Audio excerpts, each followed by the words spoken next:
de maio, combatendo os inimigos da família. E eu vou começar a falar o primeiro deles, entre 3 inimigos. Daqui a pouco eu mostro para vocês. E eu creio que você não precisa fazer muita força para perceber que há um ataque frontal contra as famílias. A família que eu falo no conceito bíblico, no conceito tradicional, no conceito que sustentou o Ocidente por tanto tempo. Esse é o conceito. Não é o conceito de família novo, é o conceito de família bíblico. Por exemplo, só para te adiantar, divórcios, por exemplo, é um ataque à família. Violência doméstica é um ataque à família. Ideologia de gênero, homossexualismo, pais ausentes, inversão de papéis, quando os filhos mandam e os pais perdem a autoridade, quando o marido troca de papel com a esposa e a esposa com o marido, violência doméstica, o prolongamento da adolescência. Não sei se você viu, mas eles estão querendo esticar a adolescência para 24 anos de idade. Eu não sei que extremo vai dar, não. Droga, alcoolismo, descontrole financeiro, tudo isso são assaltos à família. Quem convive com essa realidade está sofrendo. Quem convive com essa realidade está pedindo a Deus, para Deus visitar a casa dele, para Deus ouvi-los, para Deus trazer um tempo novo, dentro de realidades como essas, entre um filetezinho que eu listei. Poderia falar muito mais coisa aqui para você. É bom dizer que nós estamos, a família, melhor dizendo, está sob esses ataques, dessas flechas inimigas. E aí eu não vou falar sobre cada uma delas, porque eu vou resumir tudo em 3. Se eu falar dessas 3, eu vou falar de todas elas. Hoje eu vou falar da primeira, dos 3 maiores inimigos, que no fundo é um ataque aos cristãos, mas ataca diretamente também a família. O cristão, ele tem 3 inimigos: o mundo, a carne e o diabo. Hoje eu vou falar sobre a carne. Você vai entender o que é isso. Porque que a carne é um dos grandes problemas que geram dificuldades dentro da casa. E eu quero começar a pensar com você sobre isso. Como é que nós podemos combater esse inimigo, que eu vou chamar de inimigo número 1, que é a carne. Se você der uma vasculhada nas Escrituras, você vai perceber de forma muito clara várias famílias sendo abaladas por causa de pecados surgidos pela carne. Por exemplo, Caim matou o seu irmão Abel porque ele ficou irado, porque a oferta dele não foi tão boa quanto a do seu irmão. Ele resolveu tirar a vida do seu irmão e um caos se instalou dentro daquela casa. Quem não se lembra dos irmãos de José? O pai dá para José uma camisa do cruzeiro, os meninos ficam com inveja, e aí resolve partir para cima do irmão, com inveja do irmão, vende o irmão, humilha o irmão, não se sensibiliza com o choro do seu pai, com a dor do seu pai, fala que o irmão estava morto, a família entra num caos, o pai entra num buraco, e os irmãos, os filhos nem se importam. Tudo porque os irmãos estavam com inveja. Isso não tem nada a ver com o mundo, isso não tem nada a ver com o diabo, isso tem a ver com a carne. Outra coisa também, quem não se lembra de Jacó. Jacó era conhecido como trapaceiro, roubou do seu irmão o direito de primogenitura dele. A família entrou num buraco tremendo por causa do seu irmão. Ele tem que fugir de casa, o seu pai olha para ele e o irmão o persegue, deseja matá-lo, tem que sair da sua casa, morar na casa de outro. Isso não tem nada a ver com o diabo e com o mundo, tem a ver com a carne de Jacó. Quem não se lembra, e aqui a gente podia esticar muito mais, podia até falar sobre ele, Davi, o grande rei de Israel, referência de Deus para o povo de Israel. Davi sobe no terraço, resolve olhar uma moça que está tomando banho em Batseba. Traga essa moça, vou me deitar com ela. Adultera com ela, depois ela fica grávida. Ele manda avisar o seu marido, manda matar o seu marido. Um caos se instalou naquela casinha de Batseba. Destruição daquela casa e daquela família, porque um homem resolveu adulterar. E depois dá sequência ao seu adultério, mandando matar o marido daquela mulher. Se você continuar olhando a própria família de Davi, você vai perceber que o caos começa a se instalar. Davi tinha um filho chamado Aminon. E Aminon, ele olha para sua irmã, deseja a sua irmã, e fala, eu preciso me deitar com essa moça de qualquer jeito. A minha irmã, um desejo incontrolável, toma o coração de Aminon. E a Bíblia nos fala que Aminon, ele comete incesto, ele deita com a sua irmã, e depois que ele se deita com a sua irmã, ele tem nojo dela. Ele manda ela embora de casa, e ela sai naquela cultura, ela joga terra na cabeça, sai chorando com as lágrimas. O seu irmão Absalão, irmão de Tamar, olha aquilo, vê para aquilo, e cresce um negócio no coração dele, ele fala, eu vou matar o meu irmão. O texto bíblico mostra Aminon, Absalão, armando tudo para matar Aminon, que é o seu irmão. Uma tragédia se instala na casa de Davi. Porque alguém resolveu adulterar com a sua irmã. Resolveu manter um incesto com a sua irmã. E o outro irmão, com ódio no coração, resolve partir para cima. Isso são meros exemplos da carne. Da carne. Que causa enormes problemas dentro de casa. E eu poderia listar aqui muito mais coisas, que a Bíblia está recheada dessas coisas, essas coisas que causam tanta dor, tanta tristeza, que causam tantos problemas, que causam conflitos. Os filhos crescem vendo essas coisas, tudo por causa do pecado, que eu vou chamar aqui o inimigo, que a Bíblia melhor chama do inimigo da carne. E aí eu quero ler um texto para a gente pensar sobre isso.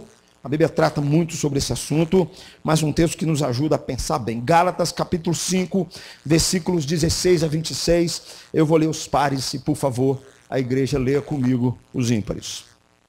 Digo, porém, andai no Espírito, e jamais satisfareis a concupiscência da carne.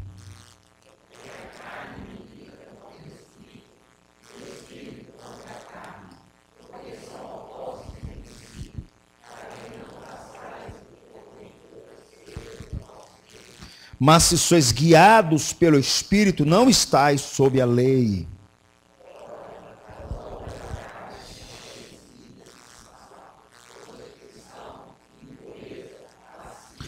Idolatria, feitiçarias, inimizades, porfias, ciúmes, iras, discórdias, dissensões, facções.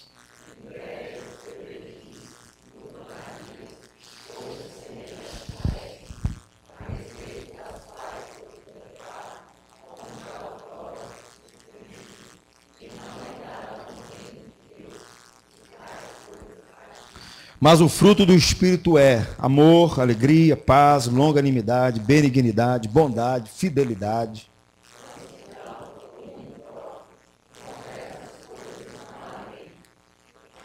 E os que são de Cristo Jesus crucificaram a carne com as suas paixões e concupiscências.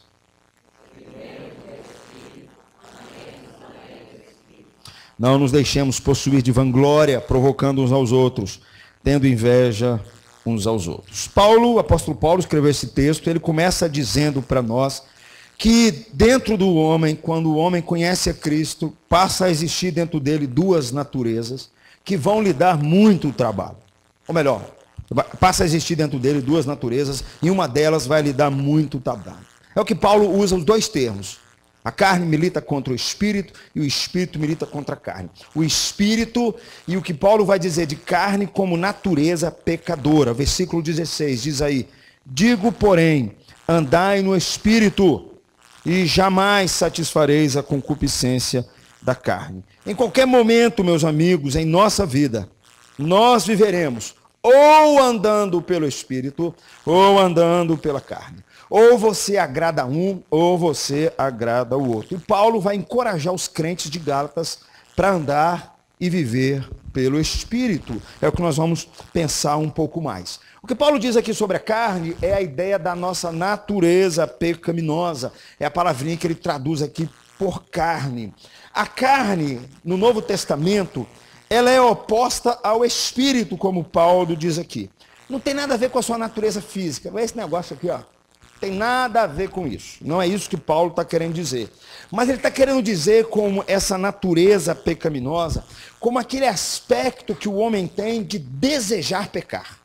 De desejar andar fora da vontade de Deus, de andar fora conforme a lei de Deus, de andar na contramão do querer de Deus. A carne, Paulo vai dizer que é o nosso coração pecaminoso, ou melhor, é aquela parte dos nossos corações que ela não está sujeita a Deus. Ela não quer ouvir a Deus, ela não quer ser renovada por Deus, ser renovada pelo Espírito, é isso que Paulo está dizendo. E Paulo vai dizer no versículo 17, que uma coisa se coloca contrária à outra, as duas vão se opondo. A natureza pecaminosa, como Paulo está dizendo aqui, ele vai militar contra o Espírito. Olha o versículo 17 comigo novamente, ó. Porque a carne, essa natureza pecaminosa, essa ideia desse desejo de pecar, ela milita contra o Espírito. E o Espírito milita, o Espírito contra a carne, porque são opostos entre si, para que não façais o que porventura seja do vosso querer. Já te adianto que a pior coisa que Deus pode permitir para a sua vida é fazer o que você está querendo fazer no seu coração. Quando Deus nos ama, Ele trava esse negócio. Porque a pior coisa que tem é isso para o ser humano. É quando Deus o entrega às suas próprias paixões. É ladeira abaixo, com certeza. E é o que Paulo vai dizer aqui. À primeira vista, quando a gente olha para esse texto assim, a gente percebe que isto é uma batalha entre alguma coisa interna à nossa carne e parece que é uma coisa externa a nós. Mas não é isso que Paulo está dizendo aqui para nós. O que Paulo está dizendo é que essa batalha se dá aqui dentro. As duas coisas se dão dentro de nós. São desejos, como Paulo diz aqui. São conflitos que acontecem em nós. Por isso, meu amigo, eu quero te adiantar o seguinte. Esse inimigo chamado carne, ele é muito perigoso, porque ele não está longe, ele está bem perto da gente. Ou melhor, ele está dentro da gente. É isso que Paulo está dizendo aqui. O mais exato para a gente pensar aqui sobre Espírito, não é tanto o Espírito Santo, mas aqui é um Espírito de alguém que foi... É uma pessoa que ele foi renovada por Deus, que ele conheceu a Cristo, ele tem um novo coração. Então esse cristão que tem um novo coração, ainda tem um outro cara do lado dele, que é o seu velho homem, o seu velho eu, que está querendo tomar as rédeas, que Paulo chama aqui de carne. A nossa natureza pecadora, ela estava antes de uma pessoa conhecer a Cristo, ela que governava tudo, ela não tinha oposição, ela fazia o que ela queria.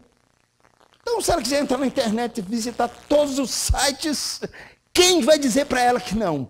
Papai está dormindo, mamãe está dormindo, acabou, meu filho. Eu faço o que eu quiser. Sair com os meus amigos, eu faço o que eu bem entendo. Está entendendo? Então, essa é a natureza pecadora que Paulo vai chamar de carne aqui. Mas quando o crente conhece, quando uma pessoa conhece a Cristo, surge nele uma nova natureza que vai começar agora a guerrear com a sua velha natureza. O Espírito, entretanto, ele entrou sobrenaturalmente quando uma pessoa ela se torna cristã. E ele começa nessa pessoa que andava distante de Deus, ele começa a trabalhar nessa pessoa, começa a gerar nele uma nova pessoa, uma nova natureza. É o que Paulo se refere aqui, mas em outros textos, com esse conflito entre o Espírito competindo com esse que ele vai dizer, o velho eu, o velho homem. Eu quero te dizer, hoje de manhã até falei com a minha turma, quando uma pessoa conhece a Jesus, não quer dizer que ela ainda não vai pecar. Ela não vai pecar porque o velho eu está aqui. O velho Renato está aqui. Ok? Ele está lá querendo tomar as rédeas novamente, tomar o controle da minha vida. Novamente, ele está querendo novamente causar problema na minha vida, causar problema entre os meus filhos, entre a minha casa, entre a minha igreja, entre os meus amigos, entre os meus irmãos. Ele está aqui toda hora. Está aqui, ó.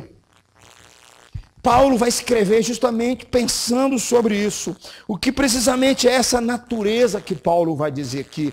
É uma ideia de um conflito, é uma batalha entre os desejos, que Paulo vai dizer aqui. Do Espírito, ou seja, desse camarada que conhece a Cristo, mas agora está sendo renovado em Deus, e o seu velho eu, sua velha carne, a sua carne que está ali. Então Paulo chama isso aqui de desejos de natureza pecadora. É uma palavrinha no grego que nos ajuda a ampliar um pouco mais. O que Paulo vai dizer sobre esses desejos, que na verdade são sobre desejos. É um desejo em excesso. É um desejo que é fora do controle. É um desejo que ninguém põe freio. É um desejo desordenado. É um ímpeto no coração humano que o leva a agir. Seja com ira, seja com inveja, seja com prostituição, seja com idolatria, seja com um monte de coisas. É o que Paulo está dizendo aqui para nós. Isso é muito importante, meus amigos. O principal problema que o nosso coração tem não é tanto, presta atenção nisso. O problema nosso não são os nossos desejos ruins. O problema nosso são os nossos bons desejos, mas em excesso. Esse que é o problema. São os nossos desejos em excesso por coisas boas. Porque essas coisas boas, quando nós desejamos em excesso, elas tomam o lugar que pertence a Deus e elas passam nos controlando.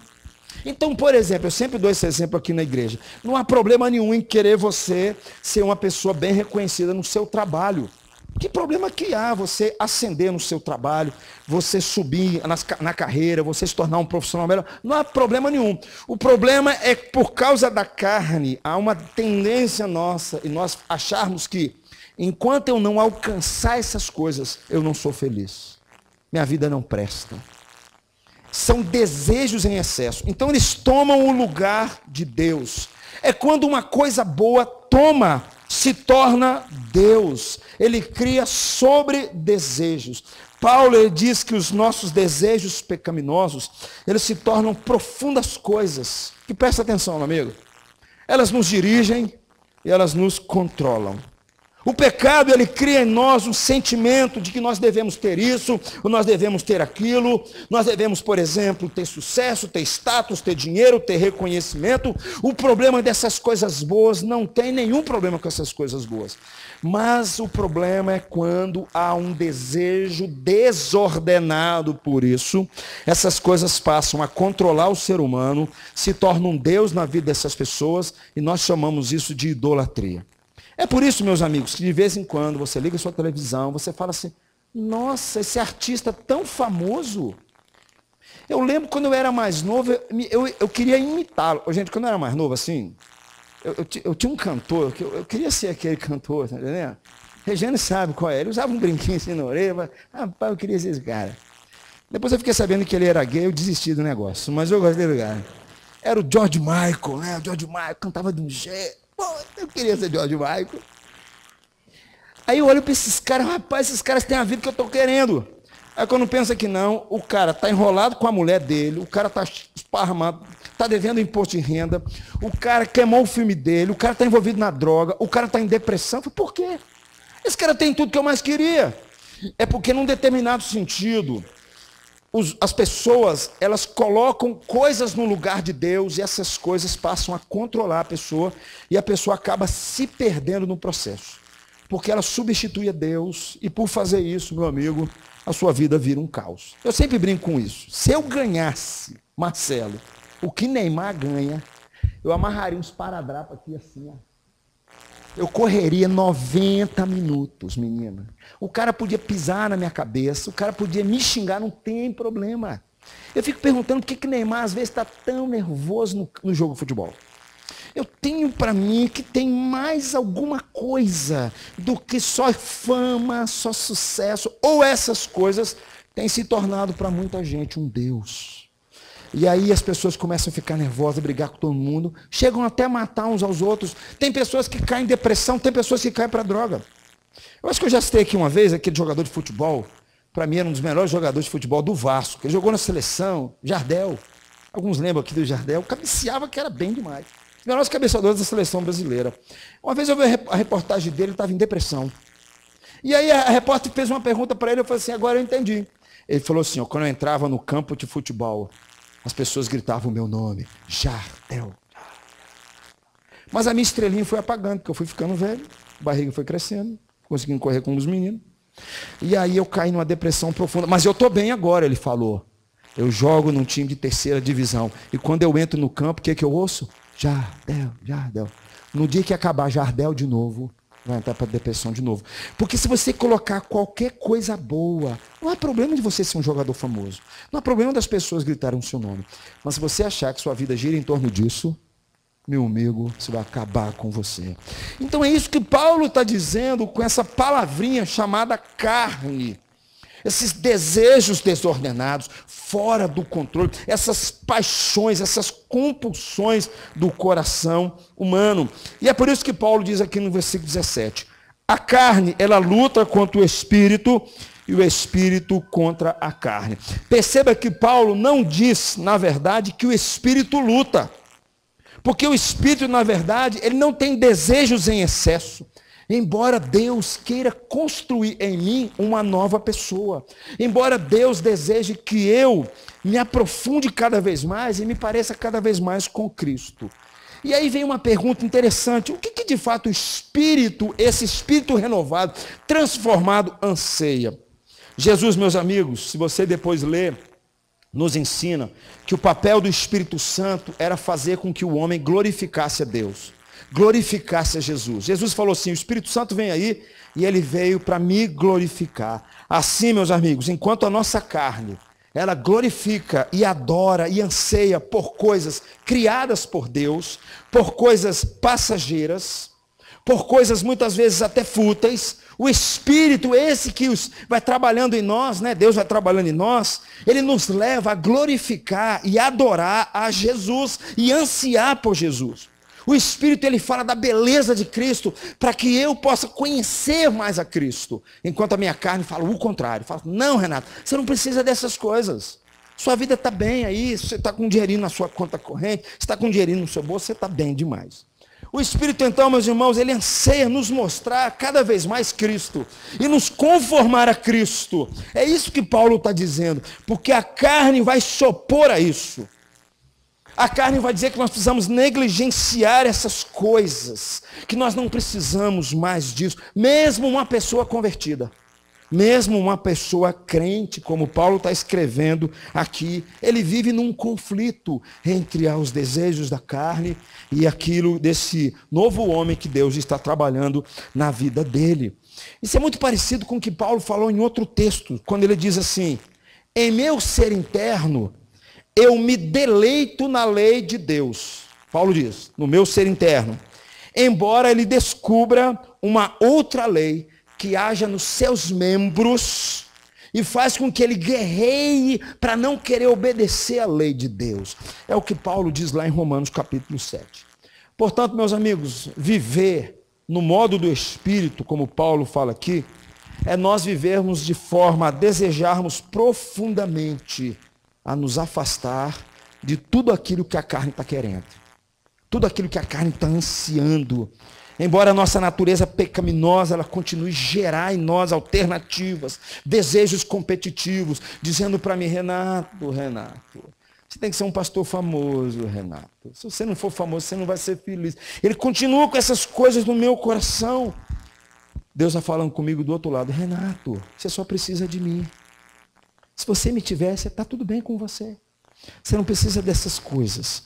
Então, meus irmãos, a pessoa renascida, como Paulo fala aqui, ela tem ambos, a carne e o espírito.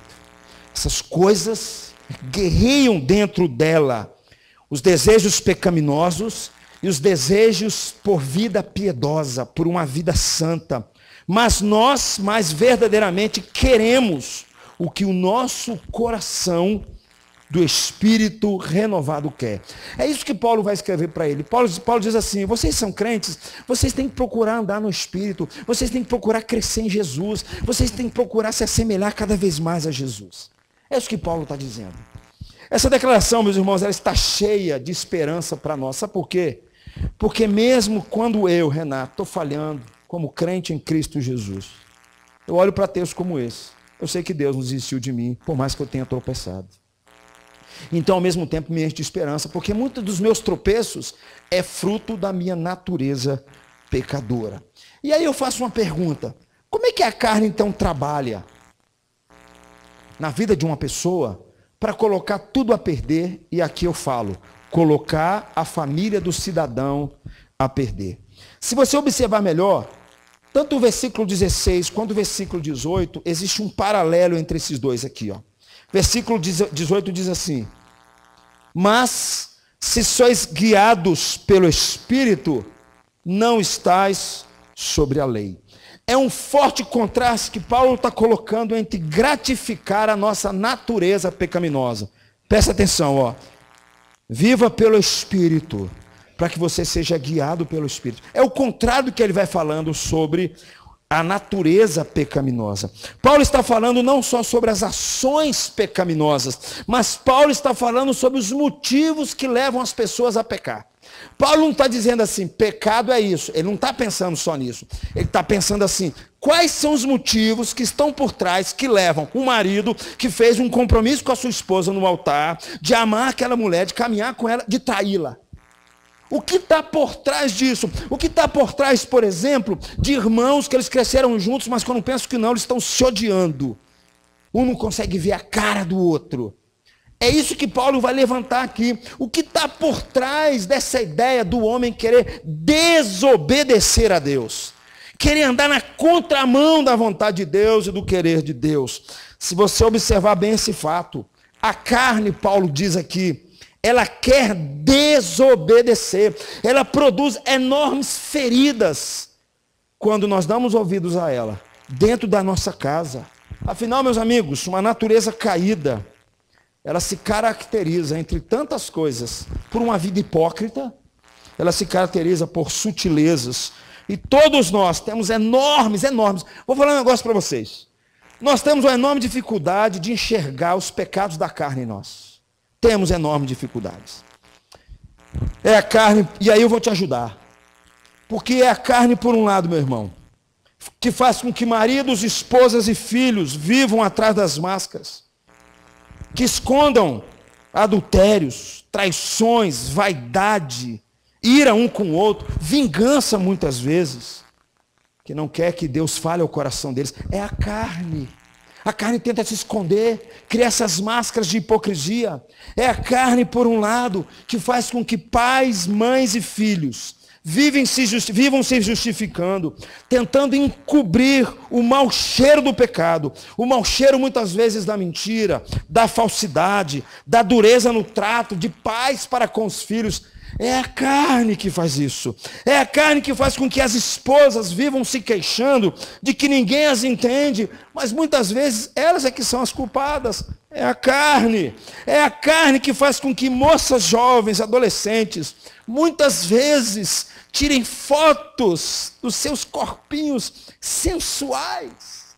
Expõe esse negócio para todo mundo ver. É a carne. Ou os meninos com aquela barriga assim de bem fitness, né?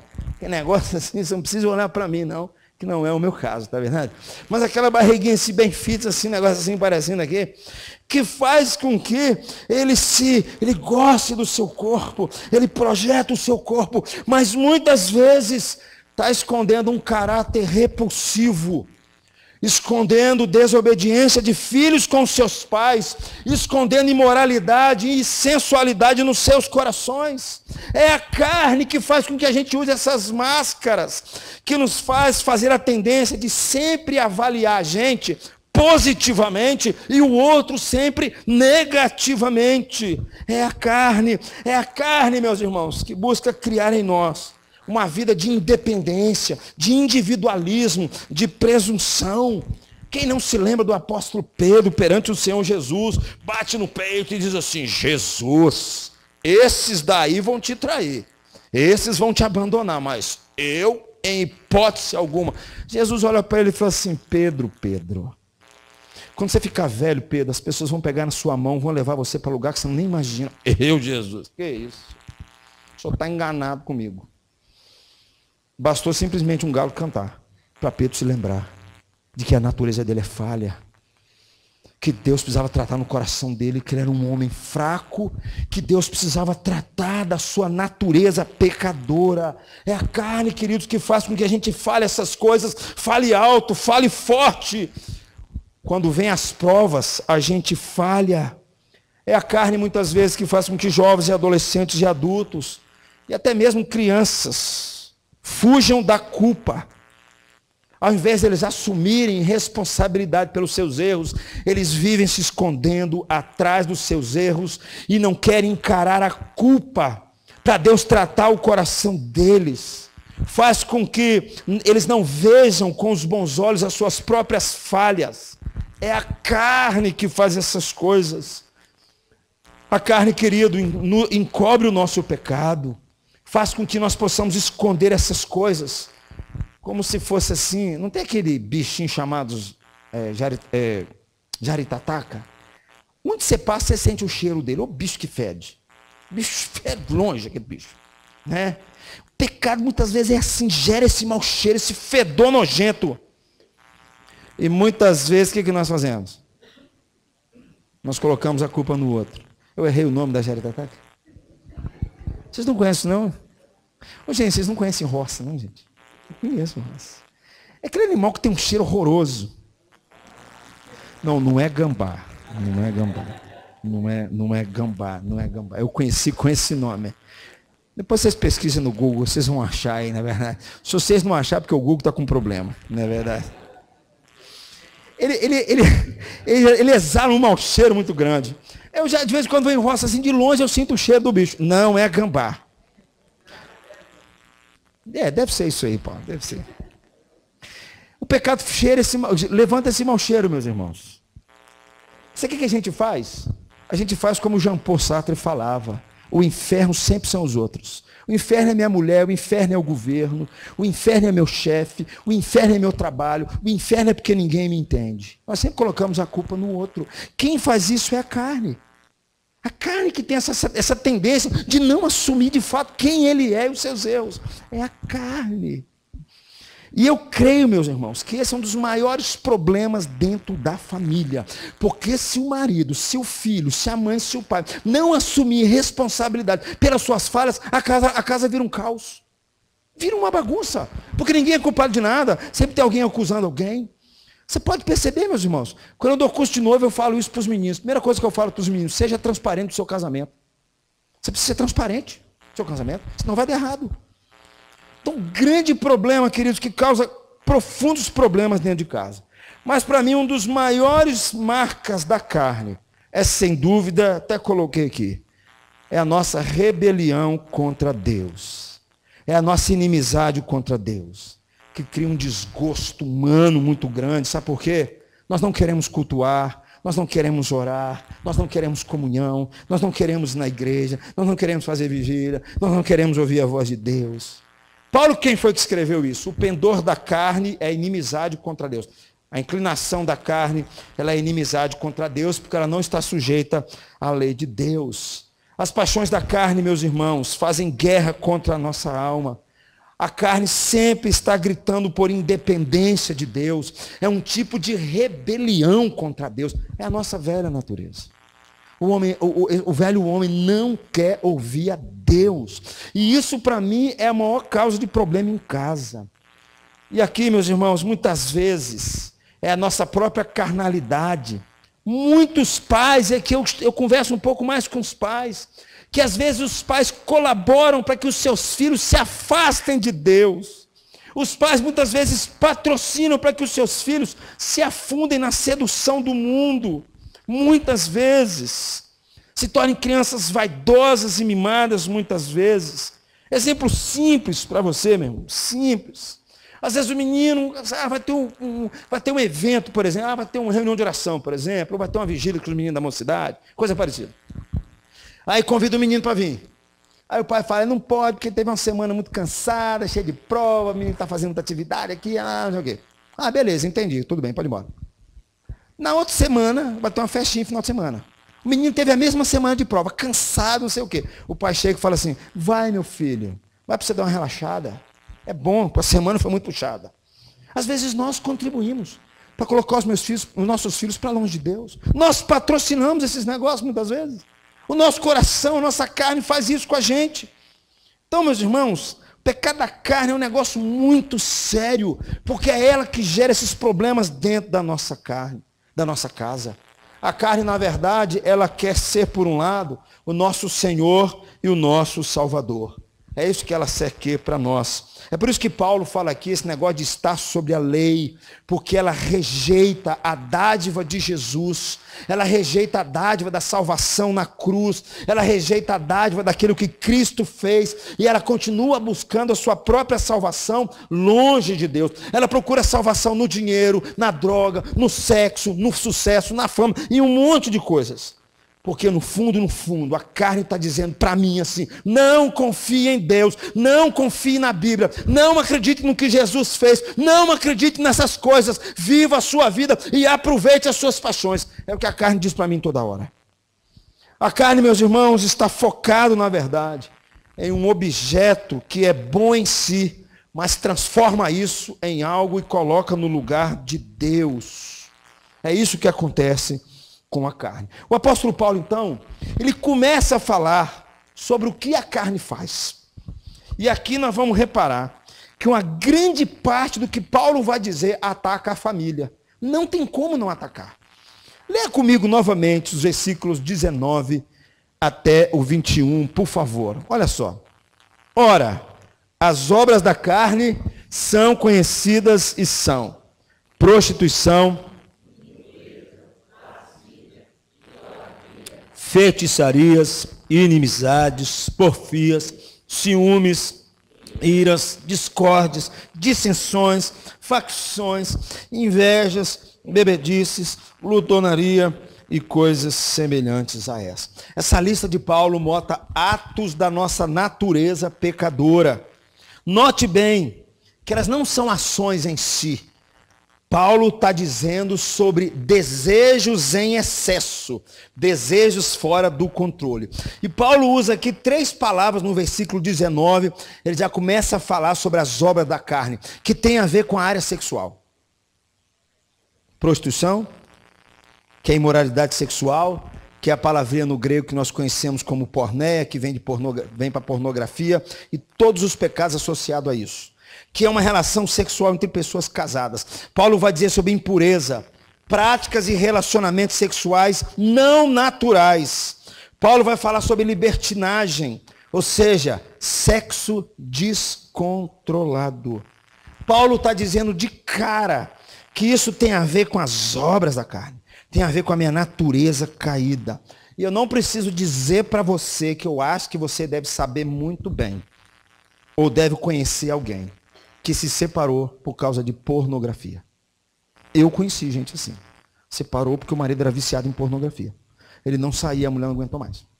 E largou ele para lá. Eu sei que você conhece famílias destruídas por causa da questão sexual dentro de casa.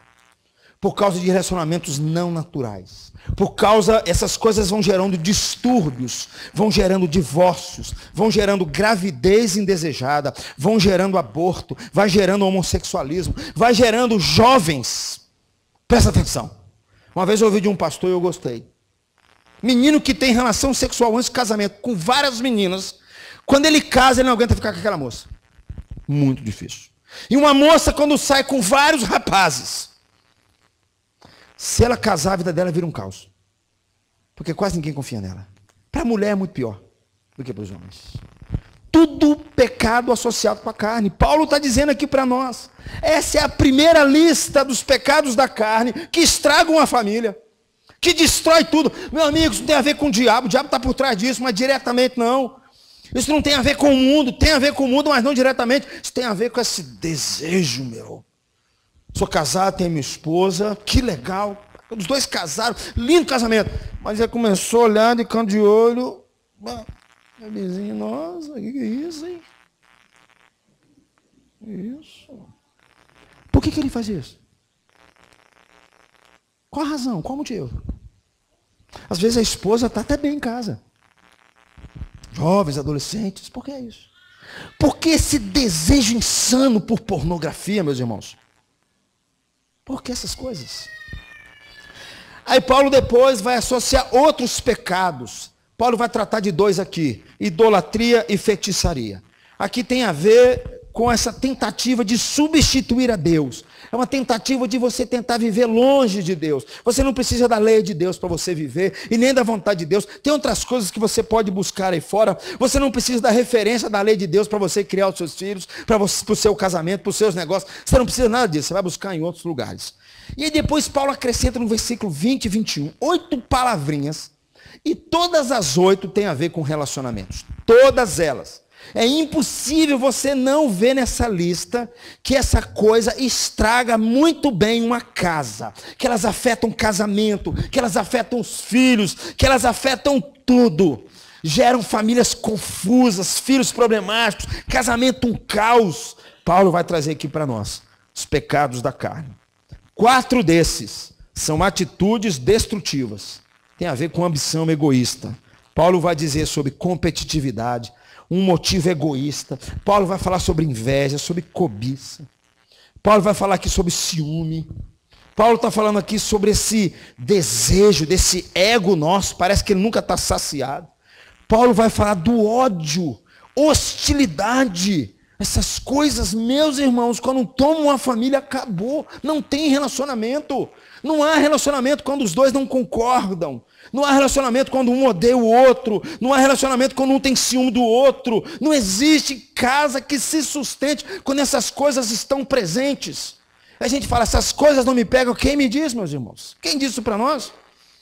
Eu passei uma experiência dessa. Meu pai, eu já contei isso aqui para os irmãos, meu pai faleceu, depois minha mãe faleceu, aí ficou uma casinha velha lá em Vitória, depois eles foram vender. Por incrível que pareça, nós irmãos estávamos brigando. Brigando por causa de herança, por causa de dinheiro. Eu falei, eu quero a minha parte, quero nem saber, vocês se viram por aí. Falei com o povo, não, minha parte eu quero, vocês podem se quebrar aí. Mas meus irmãos, eu fiquei parando em casa, falei, meu Deus do céu, o que é isso? Aí uma irmã se levantava e falou assim, a outra não tem direito. Meus irmãos, isso arrasa, destrói o relacionamento da família. Acaba com tudo. Pecado da carne. 4 aqui descrevem os resultados dessas atitudes, que geram, aqui Paulo vai dizer, discórdia, confusão, brigas, excesso de raivas, explosões, dissensões. Eu sei que você já conheceu o casamento, porque o marido era um cara descontrolado emocionalmente no seu temperamento. A mulher não aguentou e foi embora. Ou vice-versa também. E Paulo vai dizer aqui para nós, facções, partidos dentro de casa, pais que têm preferência sobre filhos, filhos que têm preferência sobre a atitude dos pais, porque os meninos são espertos. Vou pedir para minha mãe, que você pedir meu pai, se eu sei que meu pai não vai deixar, mas vou pedir minha mãe, que eu sou mais chegada à minha mãe, mas no fundo, ele está querendo aprontar. Nós fazemos assim, queridos, é a nossa carne. É a nossa carne. Por que você não ouve o seu pai, que vai te dar uma orientação para te livrar dessa confusão, que você vai se meter nela aí? Não, mas eu vou ouvir minha mãe, porque o meu coração está levando para lá. Todo mundo sabe que é confusão na certa. Mas você vai nesse caminho. E aí Paulo finaliza essa lista com resultados que tem a ver, que também afetam a família. Bebedice e orgias. Essas duas palavras estão ligadas, porque a ideia de orgia aqui é orgia associada ao beber. Eu, Rejane, o pai de Rejane bebeu muito tempo, passei um tempo com Rejane, hoje nós completamos 29 anos de casado. Bom, então é bom te adiantar aí. Mas eu sei que Rejane tem marcas no seu coração, porque o seu pai bebia. Eu conheço filhos marcados com esse negócio. Isso causa uma angústia. Tem dificuldade, às vezes, em perdoar, em aceitar, em olhar um pouco mais. Às vezes é dura no trato com um, com o outro, porque está com medo com que o filho seja assim também. Queridos, Paulo está dizendo que isso é obra da carne. Bebedices e orgias. E como já dizia o pastor Jeremias, eu gosto demais dele. Presta atenção, pais. Para os seus filhos se viciarem em bebida alcoólica, não precisa mais do que um copo de cerveja, hein? Mais de um copo de cerveja, hein? Mais do que isso. Fique esperto. Esse negócio. Eu não preciso dar muito exemplo sobre isso. De filhos e filhas marcadas sobre isso. Histórias profundas. E o que Paulo faz então? Paulo dá uma dura no verso logo abaixo. Ele dá uma dura no versículo logo abaixo. O que ele diz aí? Vamos ler comigo? A respeito das quais eu vos declaro. Ele trouxe a lista das obras da carne. A respeito das quais eu vos declaro. como já outrora vos preveni, que não herdarão o reino de Deus os que tais coisas praticam. A ideia do verbo aqui é que ficam praticando. Não se desvinculam disso. Não é o fato de você tropeçar. É o fato disso fazer parte da sua vida. É uma prática na sua vida. Essa é uma coisa incontrolável. Você não consegue ficar sem isso. Você não consegue ficar sem pornografia. Você não consegue ficar sem ciúme. Você não consegue ficar sem bebida. É isso que Paulo está dizendo. Esses dos tais não herdarão o reino dos céus. Para alguém aqui, continuamente, é alguém que vai cedendo às paixões pecaminosas do seu coração, não luta contra isso, não mostra nenhuma oposição contra isso, não é alguém que foi redimido pelo Espírito Santo, não é alguém que se arrepende profundamente quando tropeça em uma dessas coisas. Porque, meus irmãos, isso é possível acontecer com qualquer um. Um homem casado é possível cair em adultério, isso é possível com qualquer um. O ruim é se ele continuar lá. Se ele não se arrepender, isso significa, como Paulo diz aqui para nós, não herdarão o reino de Deus quem pratica ou continua praticando essas coisas. Paulo, na verdade, ele quer minar, não a nossa segurança, mas Paulo está querendo dizer que nós não podemos ser complacentes com os pecados da nossa carne. Nós não podemos achar que isso é uma força desse tamanho. Nós não podemos achar que isso não vai me pegar. Nós não podemos achar essas coisas. É o que Paulo está dizendo aqui para nós. E eu não tenho dúvida e vou insistir. Essas coisas, pessoas que vivem assim, abrem um buraco profundo dentro da sua própria casa. É um inimigo que você convidou e está vivendo dentro de você, está ali perto de você e está causando muito problema. Então, Paulo, ele vai trazer aqui para nós, como é que a gente pode responder a tudo isso? Como é que a gente pode tratar as obras da carne? Como é que nós podemos combater esse inimigo que está bem pertinho da gente? É o que ele vai dizer no versículo 18. Você precisa ser guiado pelo Espírito. Significa no fato de que uma mudança tem que acontecer em você. Você tem que ser mudado de dentro para fora. É isso que ele está dizendo aqui. É um desenvolvimento que ele é impulsionado pela ação do Espírito Santo, que vai trabalhando no caráter do cristão e vai libertando o cristão das garras da sua própria carne, e a carne vai perdendo a sua força. Meu irmão, isso é sério, vou falar um negócio sério. Por exemplo, nós vivemos num período de muita pornografia, não é verdade? Meu amigo, se você não cortar, não tem jeito. Se você não cortar aquelas propagandazinhas, não tem jeito, você não vai ficar livre disso. Se você vai fazer pesquisa na internet, toda hora está lá aparecendo uma mulher, não tem jeito, você não fica. Você tem que arrumar meios e mecanismos para você cair fora desse negócio, se você não dá conta. A nossa carne diz, dá uma olhadinha, o que custa? É tão bom. É assim que funciona. E aí a gente vai começando assim, ó, gostar aqui, gostar um pouquinho mais e vai. Paulo está dizendo, só tem um jeito, meu amigo. Se você for guiado e permitir que Deus trabalhe em você, permitir que Deus e a vontade dele atuem em você. Ele foi feito, ele chamou você para isso, para transformar você, para você não ser refém das suas paixões, refém dos seus desejos, para você não ser alguém descontrolado emocionalmente e espiritualmente. É o que Paulo está dizendo, que nós precisamos ser guiados pelo Espírito, como ele diz aqui. Então, Paulo, no finalzinho, ele passa a dar uma resposta mais profunda a tudo isso. Ele fala que o crente, na verdade, ele não tem que ser alguém que vive sobre a obra da carne, sobre as obras da carne, mas alguém que vive e demonstra o fruto do Espírito. É isso que Paulo vai dizer aqui para nós. Meu amigo, você quer viver um tempo de alegria na sua casa? Um tempo novo na sua casa? Exiba em você o fruto do Espírito. Busque o fruto do Espírito. Seja guiado por Deus para que o fruto do Espírito tome o seu coração e a sua vida. Paulo faz questão de escolher cuidadosamente aqui isso. Esses textos que ele vai usar aqui para nós sobre o fruto do Espírito.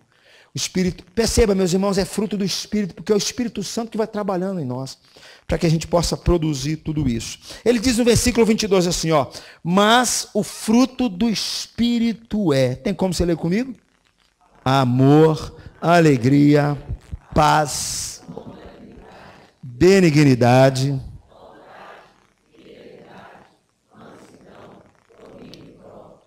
Então, Paulo apresenta para nós o fruto, eu não tenho dúvida. Se isso aqui tiver em você, meu amigo, você está bem na fita. Você pode enfrentar todos os problemas que você puder imaginar, mas você está bem dentro da sua casa. Você está bem com as pessoas que estão do seu lado. Você está bem com as pessoas do seu trabalho. Porque é Deus atuando com fruto do Espírito. Filhos que exibem isso são filhos maduros. Pais que exibem isso são pais maduros. É o que Paulo está dizendo aqui para nós. Paulo começa dizendo que o primeiro fruto do Espírito, na verdade é bom dizer que a palavra fruto está no singular, porque tudo isso se manifesta de uma vez. A palavra está no singular, ok? Então não são frutos, é fruto. Alguns até traduzem assim, o fruto do Espírito é amor, ponto. Como é que o amor se manifesta? Alegria, paz, bondade, não sei o quê. Tá? Mas eu vou falar cada uma delas aqui muito rapidamente. O amor, por um lado, significa você servir uma pessoa, não por aquilo que essa pessoa vai te dar, mas você vai servir essa pessoa por causa dessa pessoa. É o contrário do medo. Paulo vai falar assim, que uma pessoa que exibe o fruto do Espírito é uma pessoa alegre, porque ela se dedica a Deus. Ela busca Deus por causa de Deus. Ela não está tanto interessada nas bênçãos. Ela entende que ela só vai estar plena e alegre, de fato, quando a vida dela estiver experimentando Deus na sua vida. E ela pode enfrentar a luta que for, mas ela sabe que Deus está com ela. Paulo fala sobre a paz aqui para nós. É uma confiança, meus irmãos. É um descanso na sabedoria, no controle de Deus, antes de você confiar em você mesmo, ou confiar na sua própria força. A ideia de paz aqui são pessoas que não vivem ansiosas. São pessoas que não vivem preocupadas. Paulo vai dizer sobre a longanimidade ou a paciência. É aquela habilidade que o crente tem de enfrentar problemas sem explodir. Sem explodir. Sem hostilidade. Sem ressentimento para com Deus ou para com a outra pessoa. Sem cinismo. Isso é longanimidade. É como dizia, né, Camila? Quando a paciência acaba, começa a longanimidade. É assim que funciona. Benignidade, Paulo fala, é uma certa amabilidade, é aquela habilidade que o crente tem de servir outras pessoas de um modo mais vulnerável, mais fragilizado, porque a sua segurança é interior, não é exterior. O oposto da benignidade são pessoas dominadas pela inveja. Paulo fala sobre a bondade, que é a ideia de uma certa integridade, de você ser a mesma pessoa em todos os lugares. Eu sou a mesma pessoa no púlpito, eu sou a mesma pessoa conversando lá fora, eu sou a mesma pessoa lá em casa, eu sou a mesma pessoa em vários lugares. É isso que significa bondade, antes de você viver uma vida hipócrita. Paulo vai dizer que o fruto do Espírito é fidelidade, é uma certa lealdade, é uma certa coragem, para você ser uma pessoa confiável. Para você ser uma pessoa verdadeira, verdadeira com a sua palavra. O oposto de fidelidade aqui é uma pessoa oportunista. É uma pessoa que se aproxima de alguém com o desejo de sugar dessa pessoa alguma coisa. É só isso, depois ela te descarta. E Paulo diz que o fruto do Espírito é mansidão, é aquela gentileza, é aquela humildade, é aquele autoesquecimento. O oposto de mansidão é você se achar superior ao outro. Sempre acima do outro. É você não ser um coração humilde. Paulo fala aqui para finalizar essa lista do fruto do Espírito. Domínio próprio. Autocontrole. É aquela habilidade que o cristão tem de poder conseguir passar as coisas sem perder as estribeiras, sem ser um cara impulsivo ou descontrolado. Hoje de manhã eu falei na igreja, meus irmãos, está difícil dirigir. As pessoas estão assim, elas perdem a cabeça por qualquer coisa. Qualquer coisa. Não invente de esbarrar no carro de ninguém. Você está perdido aqui. Dia essa semana eu cometi um deslize aí, ó. Placa de pare, eu passei. Menino, o cara quase saiu do carro. Falei, Rejane, você me segura, Rejane. Vamos lá. Meu Deus, o cara me xingou. Eu falei assim, meu Deus do céu. Aí eu começo a filosofar. A Rejane que sofre, né? Eu começo a filosofar. O que está assim? O que está faltando? Não sei o que. Meus irmãos, Paulo diz que o fruto do Espírito não é a gente viver de forma impulsiva ou descontrolada. O que ele diz aqui para nós não é alguém que está fundamentado no seu orgulho ou nessa necessidade de se sentir o controle sobre a vida das outras pessoas. É o que Paulo diz. O fruto do Espírito é domínio próprio. E aí, como é que essas coisas podem tomar raiz em nós? Como é que nós podemos, essas coisas serem enraizadas em nosso coração? Paulo vai dizendo no versículo 24, caminhando já para o final. Leia comigo, por favor. E os que são de Cristo Jesus.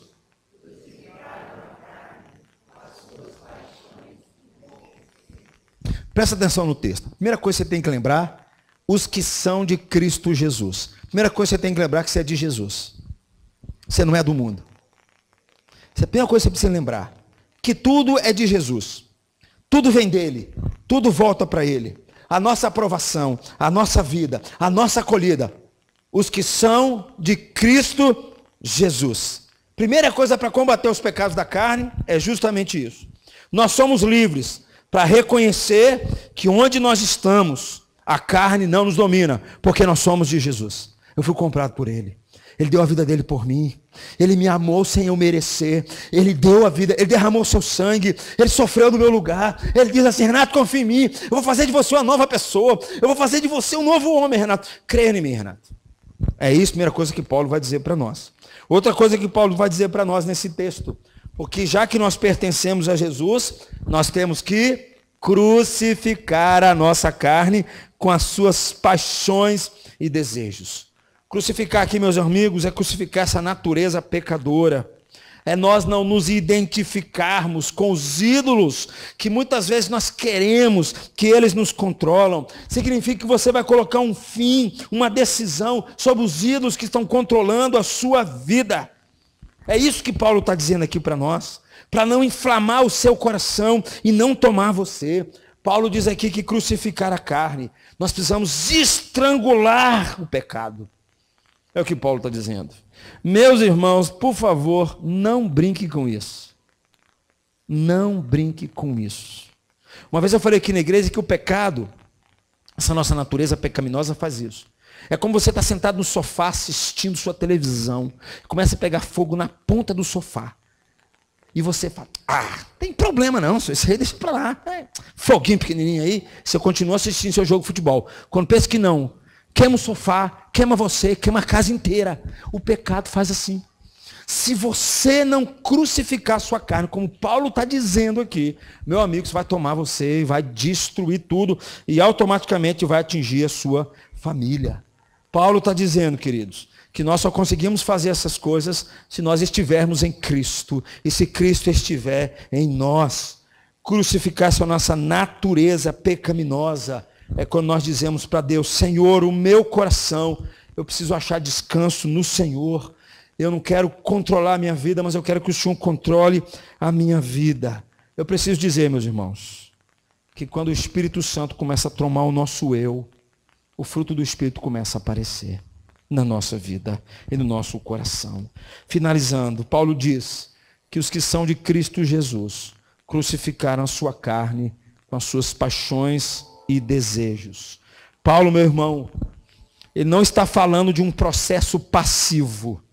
Tanto que ele fala: você tem que crucificar a carne.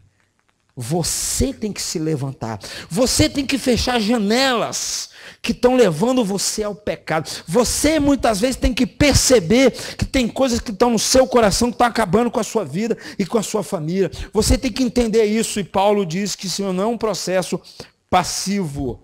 Nós somos permanentes em crucificar, como Paulo diz aqui, a nossa natureza pecaminosa, quando nós colocamos para morrer a nossa velha natureza. Paulo vai dizer lá em Colossenses assim: fazei morrer a vossa velha natureza pecaminosa.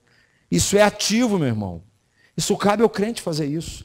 Por isso que o crente precisa da oração, ele precisa da igreja, ele precisa do culto, ele precisa dos irmãos, ele precisa estudar a Bíblia, ele precisa orar, ele precisa jejuar, ele precisa se envolver, ele precisa pregar o evangelho, ele precisa sair, ele precisa disso tudo.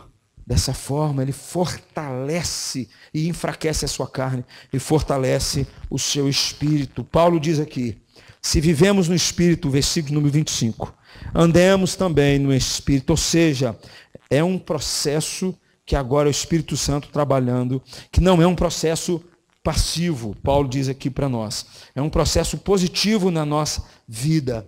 O Espírito Santo é uma pessoa ativa e ele está em nós para glorificar Cristo em nós, a obra de Cristo em nós. Eu sempre falo, meus irmãos, o crente precisa da cruz. Não é só para carregar a cruz. É para perceber que todas as vezes ele vai à cruz arranca a máscara dele. Diz assim, seu lugar aqui. E aí ele percebe, Deus, como é que eu faço? Aí a gente fala, eu preciso do seu amor. Eu preciso da sua palavra. Eu preciso da sua voz. Eu preciso da sua presença, Jesus, na minha vida. É o que Paulo está dizendo aqui para nós. Quando nós descobrimos isso, queridos, nós percebemos que no fundo, o que Paulo está querendo dizer aqui para nós é que eu e você precisamos caminhar parecidos mais com Cristo, buscando mais a semelhança com Cristo. Isso não é um exercício intelectual. Você não aprende isso só lendo livros. Você aprende isso vivendo uma vida com Deus, uma experiência com Deus. O que Paulo vai dizer aqui para nós, no bom português, é que ele está chamando eu e você para nós termos uma vida santa. É só isso que Paulo está dizendo. Santidade de vida significa, por um lado, que nós vamos crucificar a nossa carne. Santidade de vida significa, por um lado, que nós vamos nos parecer mais com Cristo. Significa que o fruto do Espírito vai estar presente mais na minha vida. Significa que, por um lado, eu creio no Evangelho, eu creio do poder do Evangelho para trabalhar na minha vida. Eu me rendo a essa verdade. É o que Paulo está dizendo aqui para nós. Não é uma tarefa fácil, mas ele deixou o Espírito Santo para estar conosco, para que o vírus do pecado, ele cada vez mais perca a sua força em nós e nós sermos uma nova criatura. E por que eu falo isso, queridos? Quero encerrar com essa fala. Porque um marido santo, ele não trai sua esposa. Uma esposa santa compreende e ama o seu marido. Filhos santos obedecem seus pais. Pais santos respeitam e amam seus filhos. É uma vida de santidade. É o que Paulo está dizendo aqui para nós. Por isso, meus irmãos, eu quero encerrar dizendo para você, andai no Espírito. O maior inimigo da nossa casa está aqui dentro. De mim e de você. Ele está querendo tomar as rédeas. E se nós não pedimos misericórdia a Deus, para que Deus visite o nosso coração, Ele vai acabar com a nossa casa, com os nossos filhos, vai acabar com tudo. Eu sei que você conhece histórias de famílias destruídas. E você perguntou, como? O casamento foi lindo. Filhos lindos. Uma esposa linda. Um homem tão inteligente. Um homem tão culto. O que aconteceu? Obra da carne, queridos. Obra da carne. Que Deus tenha misericórdia de nós. Queria convidar você a curvar sua cabeça para nós orarmos nesse momento.